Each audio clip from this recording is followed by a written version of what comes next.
In Acts chapter 11, Barnabas goes and gets Saul and brings him to Antioch. Now, the only reason there are such a large concentration of Jewish people in Antioch is because of the persecution of Saul. Because he was killing people and throwing them into prison and going house to house, and the Jewish synagogue gave him the opportunity to do that. So why in the world would Barnabas go get Saul and bring him to Antioch? Well, the reason I think here is the people in Antioch, they understood some of the Jewishness of what was going on, but they didn't connect it to Jesus really well. And Saul had the intellectual head knowledge that they needed. But Saul was over here and he had messed everything up. He felt like he had let Jesus down.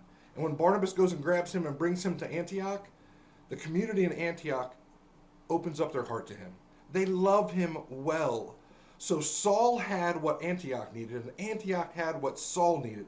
Perfect pair. Hopefully our churches are like this more often today.